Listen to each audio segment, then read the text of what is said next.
Hey folks, welcome back to Star Goblin Radio. We've got some updates mostly in the form of new art. These details come from the May newsletter that was sent out via email, as well as SkydawnGames.com. A reminder that MomoCon will be taking place in Georgia, May 22nd through May 25th. Rich Lescaflair, the lead designer and owner of Skydawn Games, will be there doing panels. It'll also be the first chance to playtest the game. He's going to be running sessions of The Search for Lavino. I will very sadly not be able to be there. If you are, please let me know any details you get with your experience. I would love to hear about how it goes.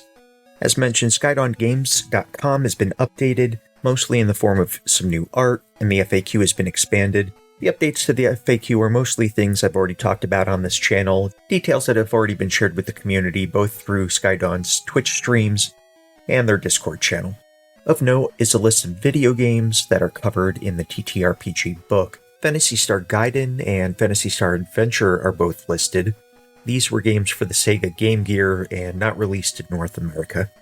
Phantasy Star Gaiden is a typical JRPG. It takes place shortly after the events of Phantasy Star 2. Phantasy Star Adventure is a graphical text adventure, and it takes place shortly before the events of Phantasy Star 2. Now let's dig into the new art. We've got several pieces here, some characters and some scenes depicted. But first we're going to start with this one. We've already seen this image here. It's the cover art for the RPG. But now we have several hundreds of pages of unknown goodness sitting underneath it. Very cool. Gets me pumped to actually own this eventually and get to start flipping through it. Next we have a picture of Elise Brangwyn. Elise is from Phantasy Star 4. She's Chaz's mentor, Chaz being the main character. Here she's depicted holding a boomerang weapon called a slicer that can hit multiple enemies. This image was first shared from GaryCon over Twitch, but now we have a high-res version of it. Next we have a picture of Raja, the Dazorian priest from Phantasy Star 4. Raja's a kind of kooky old man and a healer. We've got a picture of Kirik. Kirik is a Qcast android from Phantasy Star Online. In this picture, he's holding two S-Red blades. These are acquired off the Sinao Red enemies in the game. The last solo character we have is a PSO Ranger. Couldn't find a name for this character, and I'm thinking it might just be a generic human ranger. It's got a similar outfit to the human Romarl from PSO. You know this character's name? Recognize them? Let me know in the comments. Next we have 4 scenes depicted. First of which is from Phantasy Star 4. This shows Chaz, Rika the Newman, and Ren the android, and they're fighting a handful of Protect Bits. Protect Bits are robots from the planet Dazolis, and you would typically encounter these enemies during vehicle combat. The background here looks like the characters are likely fighting either in the Climatrol Center or the Weapons Center on that planet. Next up we have a picture of Chaz and Rune the Esper fighting Zio. Behind Zio we can see Dark Force. Zio is a antagonist from Phantasy Star 4, and most people who've played through that game hate him. I won't spoil why. And he starts a cult and essentially worships Dark Force as a god.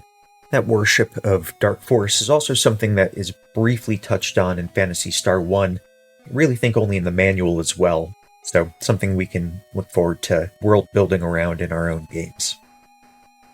The next picture's from Phantasy Star Online, depicting a jungle. Here we've got 2 characters. One is a female Newman named Sue, who's a hunter at a Dune world, and the other is a raw-cast android. And as far as I can tell, this is very likely the character named Gilliam. They're fighting a handful of enemies called Boomas. These are an aggressive creature and sort of like a mix between a bear and a mole. This next scene is from Phantasy Star 2. And shows Nay, one of our protagonists, versus Nay First, one of our first major bosses. Both these characters are the Newman species, and I won't get into spoilers here, but this is epic. This is great. And finally, the last one, and definitely my favorite, we've got this picture. This is Kamit, which is the capital of the planet Palma, where Phantasy Star 1 takes place. We can see a conveyor platform for ground travel to quickly transport people from the city into the starport. Several public passenger vehicles flying in the air here. These starcraft would take you between Palma and Motavia. and this just looks great to me. This is what I really love about TTRPGs. Kami in the game has not even like 20 people in it, and the spaceport itself is just a handful of personnel, but it represents the capital of a great civilization. The Sega Master System only had like a couple of kilobytes of data and storage that it could use. When we played this original game, we looked at the TV screen, and there was a certain amount of using your imagination to really bring to life the 8 bits that you were looking at. And with a TTRPG, there is no data limitation or graphical limitation on your imagination. So this picture really helps drive home what this RPG is and why I'm looking forward to it. So that's it. Hopefully we'll have some updates here. I'm hoping to get some information out of MomoCon. We'll see what I can find. It really depends on what people post online. Don't forget, Gen Con is also the last stop for playtesting, so if you're going to Indianapolis this year, have fun and try and get to check out Skydawn Games while you're there. Let me know if you've seen any other pictures that I missed. If there's some details here I'm not seeing, or if I got something wrong, let me know in the comments. And that's it. That's the show, so until next time, fun storming the castle.